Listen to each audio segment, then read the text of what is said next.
So I worked on projects for Target as a client based here in Minneapolis, and I had no exposure to accessibility before that. But they saw potential in me, I think. It really caught me off guard. They were like, hey, can I talk to you for a second? And I literally thought I was in trouble. But they were making me a team lead. That's awesome. I was not expecting it. But with that work came the requirement of really ramping up on accessibility and teaching it to other people. So I went from this person who didn't know much at all to learning it on the job and then teaching other people about it in a pretty quick time frame. And I learned that I really, really loved it. It was just so pivotal for me to learn that I could make the web more accessible to people, and that like there's real people on the other end of that I can make the experience better for them. That was life-changing, and I never forgot it. So, yeah, I enjoy helping other people have those light bulb moments.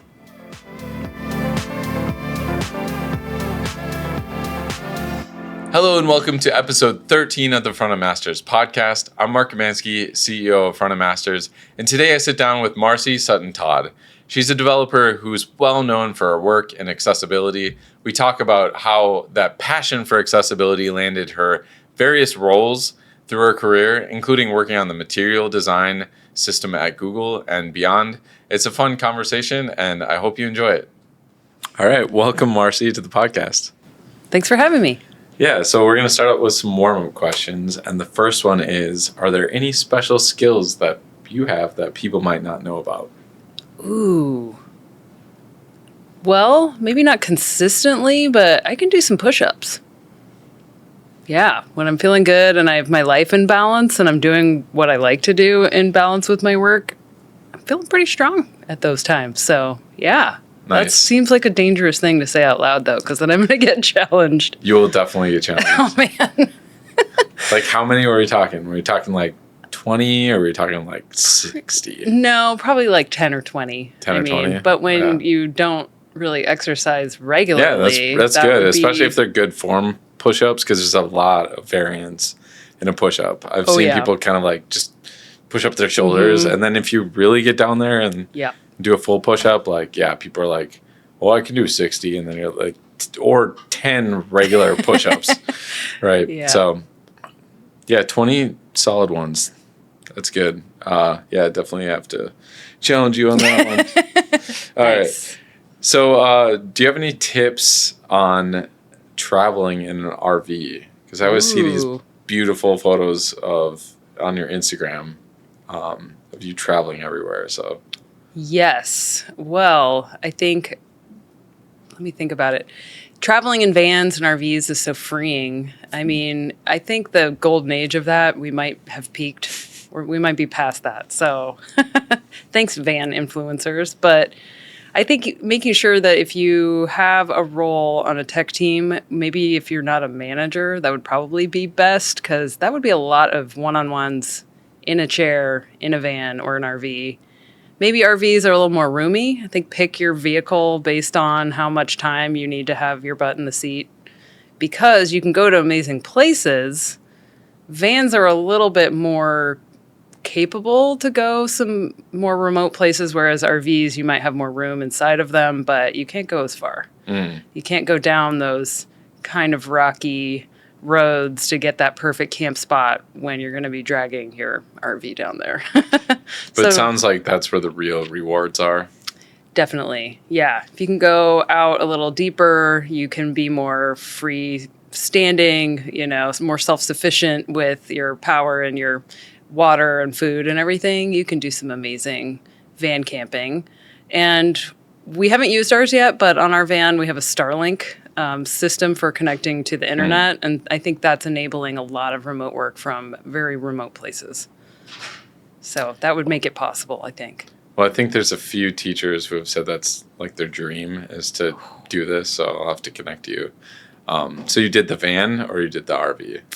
I'm a van person, for sure. Yeah. So kind of a fun fact is that my dad has an RV dealership in Oregon, and I grew up washing RVs. That was my first job. And so I knew I wasn't an RV person just based on my exposure to them. It's just not my style.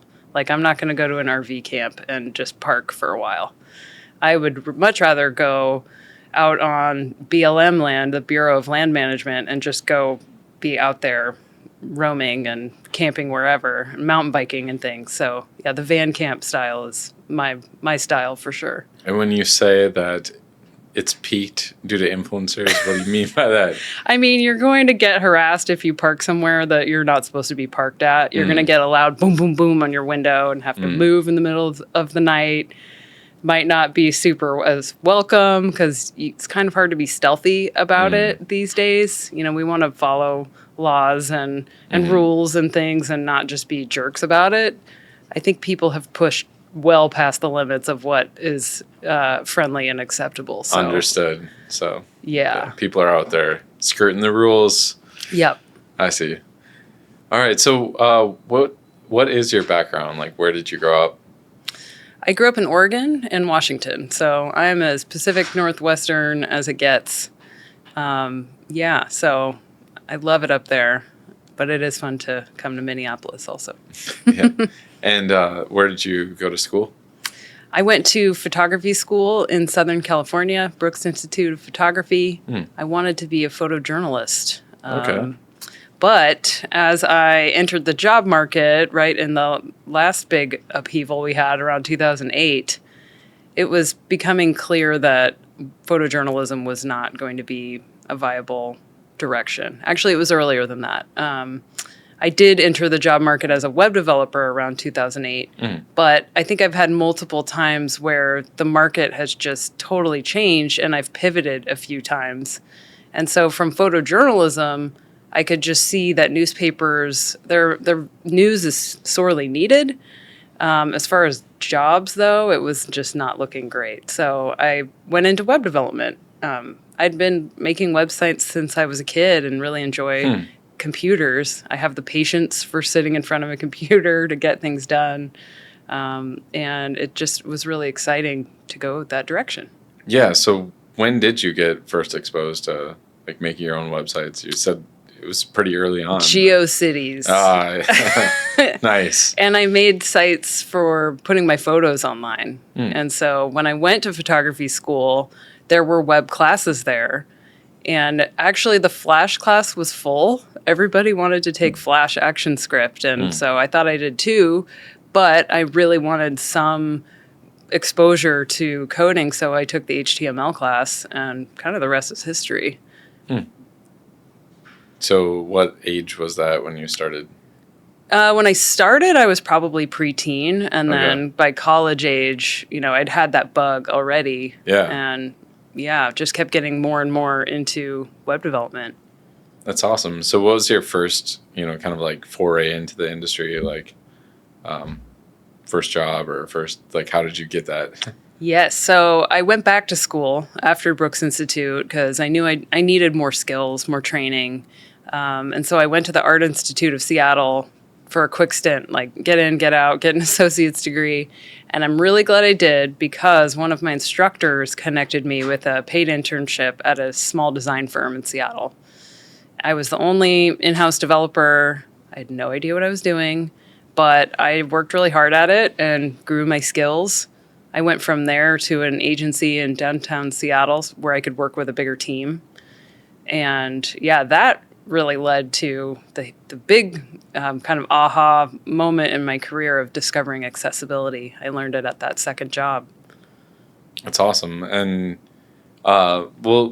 first off, would you have any advice of people like kind of making that transition from college to their first career or, kind of early career getting into the industry? Definitely. And I think it's true for early career, but any time in your career that the networking piece is critical. Every chance I've gotten has been from people I've met, people I've worked with. So we want to do good work all along the way, and we want to form those professional relationships because guess what? That person might recommend you for a job.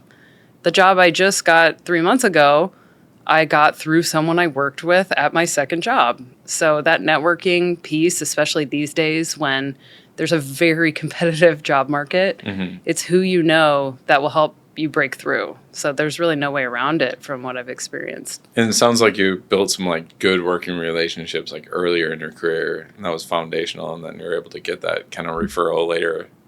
Yeah, totally. From the very beginning, that first instructor, kind of like blessed me with a connection with people he knew, and that got the ball rolling, whereas it was really hard to break through otherwise. And that's part of why I went back to school, because I knew I needed more connections.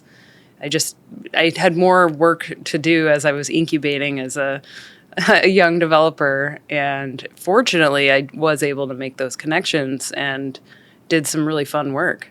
Yeah, that's awesome. And then you were at, you did some consulting work. You were kind of at like agencies that had clients, and you built lots of different projects, right? Yes. So working at agencies, you typically have multiple clients. And so at that job, I did get to work on different client projects, whereas the agency I'm at now, I only work with one client. But it was really fun getting to work with big brands and work on web projects that some of them didn't live forever. So that was kind of a teachable moment in that we put our efforts into things that are kind of ethereal, and it's about the process and, I don't know, what you learn over time. Less important to be attached to the final thing because it might not be deployed on the internet forever. For sure. Yeah, it's kind of my background too. One of my first gigs downtown Minneapolis here was a consultancy, and we had giant, like big brands like you were talking about as projects. And like I just got to like ramp up on a new project, new tech stack, all this stuff, and get exposed to a ton of different people and different technologies and stuff like that, and go from like project to project. It was such a great place to start a career. Even though like agencies, you tend to be like overworked and maybe underpaid. So that's not a great aspect of it. I'm not sure if that was your experience, but a lot of these agencies, there's just a lot of projects going on, and it's kind of like a flip side of, one end you get exposed to a ton of different projects and clients and tech stacks, but on the other end, it's usually like a bit of a cutthroat environment. It can be. It definitely can be. And I think for me, I worked in different companies over the years, and that early career agency experience I had, well, for one, I made some of my closest work friendships that I still have to this day. And I got to do really interesting work, like you're saying, on various projects, and all that exposure was really pivotal. It was something I really wanted to get back to, even though, yes, admittedly, I did take a bit of a pay cut to do it. But I thought for me personally that doing work where I'm really enjoying myself was much more important at this stage in my career than getting more money. Because sometimes there's a lot that comes along with those expectations. Like, yes, you're making a big salary. You better work your butt off. So yeah, there's so many pros and cons, and every company is so different that it's good to evaluate what's the most important to you. And sometimes we have to take what we can get, to be frank. Yeah, understood. And then with getting into accessibility, you kind of mentioned that a little bit, like at that first bigger consultancy. Like, could you talk about that? Yes. So I worked on projects for Target as a client, based here in Minneapolis, and I had no exposure to accessibility before that. But they saw potential in me, I think. It really caught me off guard. They were like, hey, can I talk to you for a second? And I literally thought I was in trouble. But they were making me a team lead. That's awesome. I was not expecting it. But with that work came the requirement of really ramping up on accessibility and teaching it to other people. So I went from this person who didn't know much at all to learning it on the job and then teaching other people about it in a pretty quick time frame. And I learned that I really, really loved it. It was just so pivotal for me to learn that I could make the web more accessible to people, and that like there's real people on the other end of that I can make the experience better for them. That was life-changing, and I never forgot it. So yeah, I enjoy helping other people have those light bulb moments. Yeah, that's awesome. So did you actually get to do like user testing and see people, kind of like use screen readers and that kind of thing? Or how did that come across? Yeah, I did with a QA team at Target. So there were blind people that I met in person, and we would chat over the phone because the tooling back then, we didn't have Zoom. We didn't have any of the tooling that we have now. I think this was probably around like 2011 or 2012. And so as I worked with blind people who worked at Target, I mean, it wasn't really user testing in the sense that they know a lot about the sites and the products. So like a bit of bias, but it's still, they used assistive technologies that were new to me, and I learned some really valuable lessons by doing that. Yeah, and what are some of those lessons? That you can make a website a lot worse by using ARIA when you don't know how it works. I totally messed things up, but I had a great working relationship where they could kind of call me out on it, and I would go, oh my gosh, I didn't know, and we would work through it together. And so... Yeah, it sounds like your heart was in the right place. Yeah. You're at the place to experiment, and you got to learn some of those lessons. Exactly. And it's so common that I never forgot that. I really want to make accessibility approachable, because when you start out, you don't know any better. And for a lot of people, and I've even heard this in some of my client consulting, is that they have the enthusiasm, but not the knowledge yet. And I think that's true for a lot of teams where you are getting into it, your hearts really are in the right place, but there's a knowledge gap because it gets pretty technical pretty fast. For sure. And so, that's part of the challenge with accessibility, is that it's really easy to mess up. So what are some common things where people mess up when it comes to accessibility? Yes. So I think sometimes people have a misunderstanding of what ARIA is and how it works. Even really smart senior developers just never quite learned it. And so, I mean, the big one is that you can't make up ARIA attributes. There's a standard set, there's roles, states, and properties, and that's it. And some of them are better supported than others. I think sometimes those, especially ARIA states, like ARIA hidden or ARIA disabled, sometimes people use those without ever testing it with a screen reader. And so that's why it's so easy to get wrong, is because you can put ARIA everywhere, like ARIA this, ARIA that.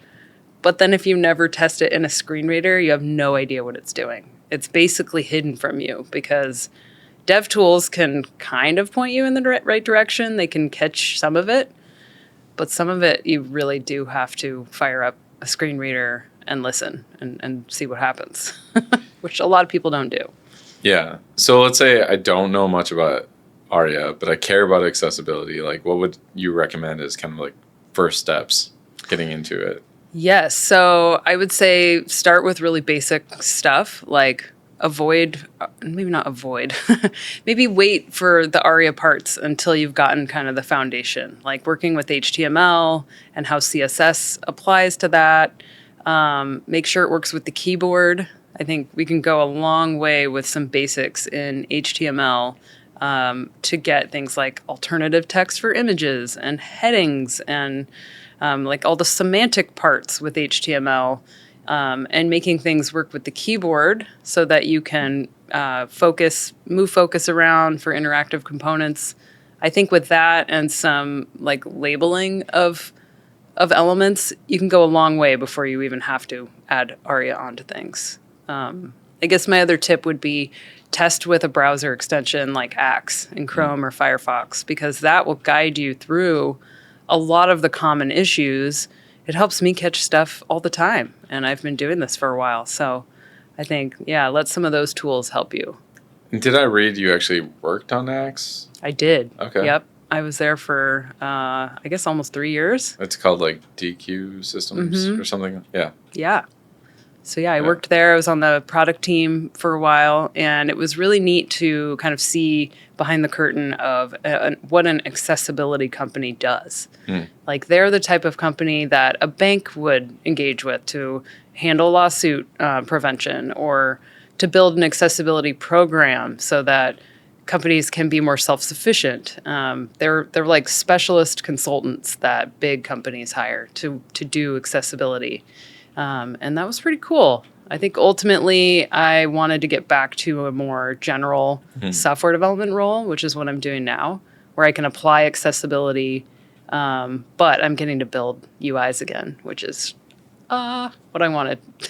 Yeah, there's definitely a difference between like building things versus working on the tooling, versus like abstract things. Like I think I saw that you worked on like Google's material design for a while. Was that accessibility related, or was that? It was, okay. Yeah. So that was, earlier in my career, I somehow talked my way onto the Angular team to do some accessibility consulting. I think I just like gave them a hard enough time that they were like, we should invite her in. And so, that was really interesting. Some of my most helpful things I learned were just how to manage an open source JavaScript library. Like my Git skills improved a lot. I learned about releasing code. I learned more about Git rebases than I ever expected. That is kind of serving me well now. But as an external contributor, it was a bit hard to like I was kind of doing things from the outside in. So I don't know how successful that was, but it was really interesting getting to contribute to accessibility, and actually get paid for it. That's cool. It's pretty unique, like being able to work on an open source project. Yeah. On accessibility and get paid for it. It was wild. I'm still kind of like puzzled at how that happened. That's very cool though. I would imagine there are a lot of GitHub projects out there that need quite a lot of love in the accessibility department, and that could be a great way to get your foot in with open source and contributing and like getting your name out there, I guess. I don't know. Absolutely. Yeah, I think there are many libraries that you can contribute to get some experience. It looks great on a resume. I think the pay part is a bit harder to do. I mean, Angular is part of Google, so and material design, so that was kind of a unique situation. But I think the funding for open source, there's more opportunities for that these days, and grants and all those things. So I think that is a great way for people to gain some experience. Anytime I use a library, I end up contributing something to it, or I try to. I have my project right now that I want to contribute to, but just need the time. Yeah. It just seems like good advice for somebody maybe mid-level in their career and they want to get involved in open source and they want to throw that, start testing these open source libraries with the accessibility tools, make some fixes, and now, hey, you're a core contributor to whatever UI library out there. Exactly. Yeah, go do some conference talks. Yeah, that leads me to, how did you get into, conference talks and speaking and teaching? I had things to say, I guess. That kind of, young 20-something ego took me a long way. I just felt like accessibility was something that I could make an impact in. I think early on when I worked at Pop, the agency where I started working with Target as a client, I remember I was brainstorming, I wanted to do talks. I had sat in the audience at Cascadia JS and my heart started racing. I was like, I have to do this. I just had that urge. So I thought, okay, what would I talk about? And at the time, there was a big movement around women in tech, lots of meetups and things going on. So I thought it would either be something around that or something around accessibility. And I thought it through and really figured that I don't want to be a woman in tech, DEI guru. It just seemed like it wasn't about the building of code enough. But accessibility was something I was learning about and really excited about. And when I went to my first accessibility-focused conference, it's called CSUN. It's been going for 30 plus years. And I went to that just to attend. And I felt so validated being around other accessibility people that I thought, this is it. This is my thing. Yeah, you found your your group. I did. And that just paved the way to me feeling like this message needs to be shared because it's so important. This isn't just making things look pretty. This is about people's rights to access. And so I'm still very passionate about that. I'm just applying that more, like I'm applying it in a different way rather than going and evangelizing it. I mean, I'm doing that somewhat, but I'm in a different place in life now. So yeah, you're more building web apps and that kind of thing, right? So yeah, building web apps and applying accessibility principles to that. Exactly. And I share some of what I know, but I think a lot of us, we're so eager that it's just like a path to burnout. So yeah, be careful. That's my other advice. Take care of yourself. Yeah. And how about for people that are looking to get into speaking and teaching? Do you have advice? Yes. I think that what we were just talking about with contributing to open source, that is such a great place to contribute and gain some expertise in something that then you could go and speak about, like accessibility in something new. I think my first talk, one of my earliest talks, was on accessibility in the Shadow DOM because it was so new, it was so shiny. Like, I just had foundational questions of like, what happens with keyboards and screen readers? And so I tested it and had some, things to say in conference talks and articles. So writing, submitting conference talks on things that are like current and interesting, kind of have an edge or a hook. That's what approach I took. So that's what I would recommend. And then from there, like speaking and teaching, I think you got like a DevRel position. Is that correct? Yeah, the one that I did at the accessibility company, DQ. It was senior front-end engineer, but it was like half engineering, half evangelism, which was hard to do. It's really hard. It's hard to do both, but I am an engineer, so I wasn't willing I'm basically unable to let that go. And I'm really glad because now I'm doing full engineering and it's amazing. I love it. So you have to really stay true to yourself because there was a moment when I could have been pushed into project management if I wasn't careful or, something I could have gotten so far off track. So figure out what it is that you really enjoy that you could do for a long time. And it's okay to change, but I think with evangelism, it is really cool to be able to share. So writing is a big component, creating talks, finding ways to get people excited about using something. I guess I have further thoughts in this job market about it. I feel like DevRel is getting cut a lot. So that's something to watch out for. I think accessibility roles have shrank. I think DevRel roles have shrank. So yeah, you kind of have to like read the market, like look at what all the job roles are. And sometimes you have to like kind of hitch your wagon to something that's going to succeed. Back to like how I've pivoted so many times. I'm kind of always watching what's the appetite for certain types of roles. And there are DevRel and accessibility roles for sure. I just think there's fewer of them when budgets are tight. Yeah, I think that's probably true. I mean, you're kind of expected to know accessibility as a part, or you kind of mentioned in your course that you taught yesterday, which was accessibility can set you apart in the job market. It can. Yep. And so I think that's also true. And what I said in the course was that that course is really aimed at developers so that we can all contribute to accessibility. And in that context, what I was trying to say is that for a hiring manager, if you have two candidates who are really strong engineers, one has accessibility expertise and one doesn't, I mean, they have to make decisions with kind of limited information, and that might give you an edge. Like if I were a hiring manager and I was faced with that choice, I mean, I might be a little biased, but I think if you have a high stakes product that accessibility is a requirement, like any bank or insurance company or, someplace like in the enterprise in particular, that's going to be valuable.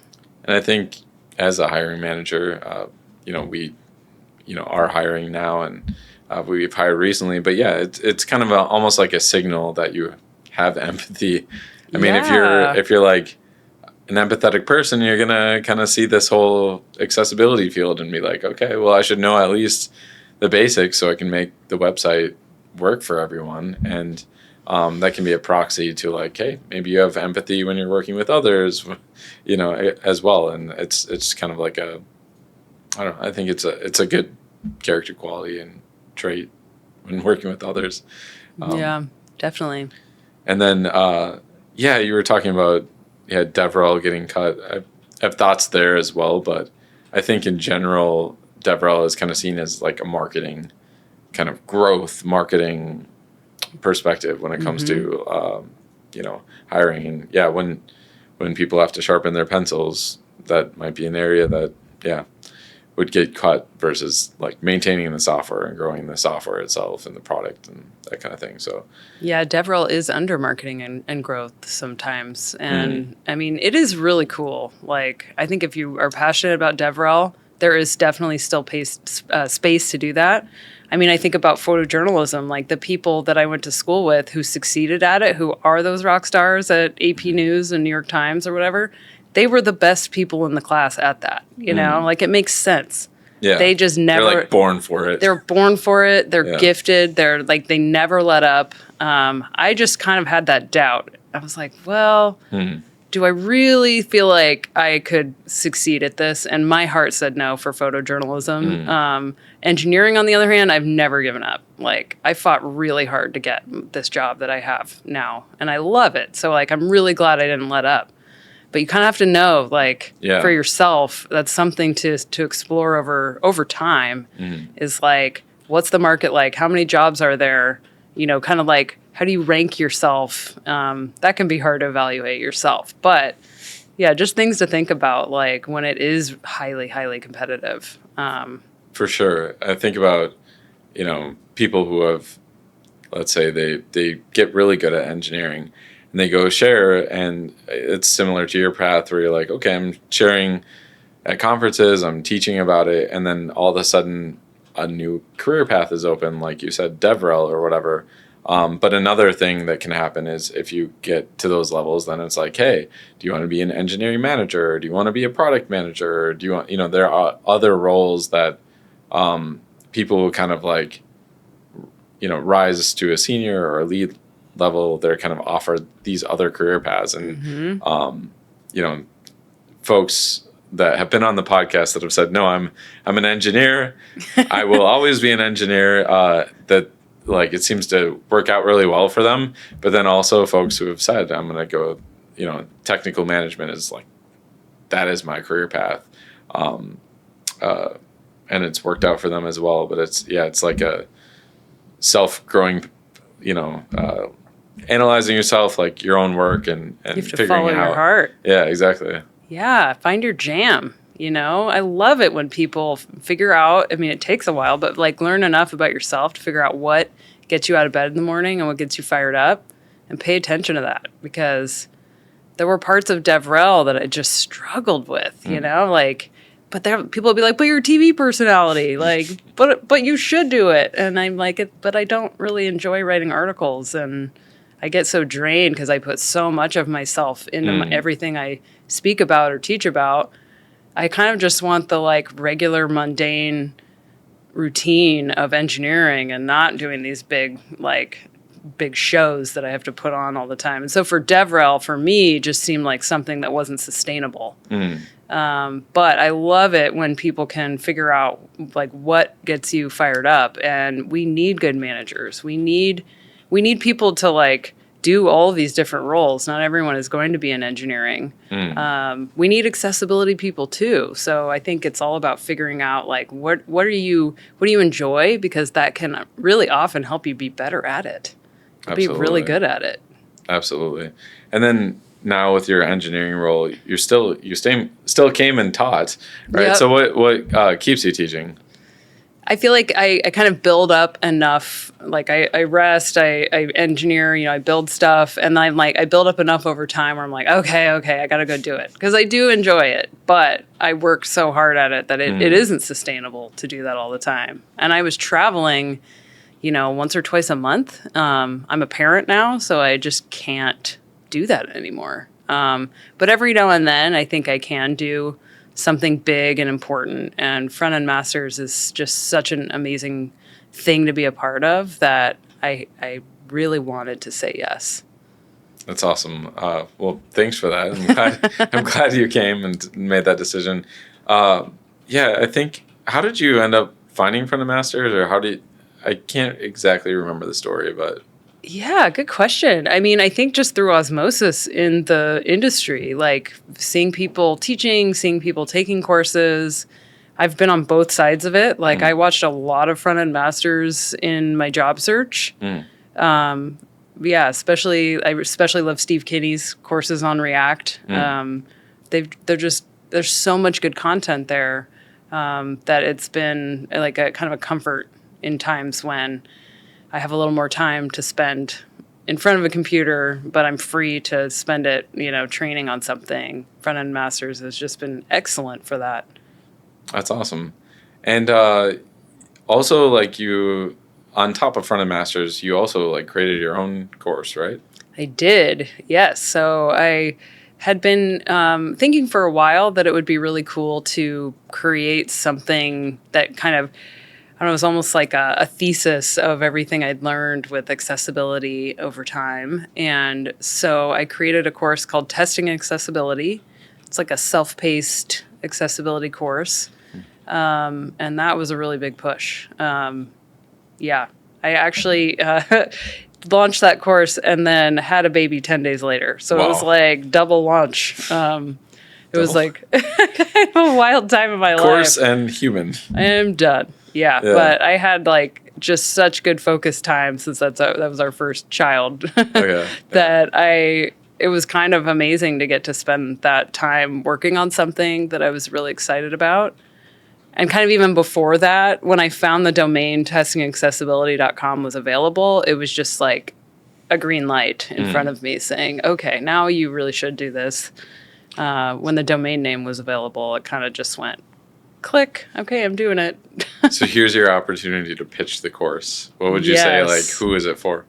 Testing accessibility is for developers who want to get better at accessibility, who want to do some training in their own time, because it really is better when all of us contribute to it, and developers are in positions to make a difference. So, it's got some really cool illustrations and things on it. I worked with a group at Egghead to produce that, and so,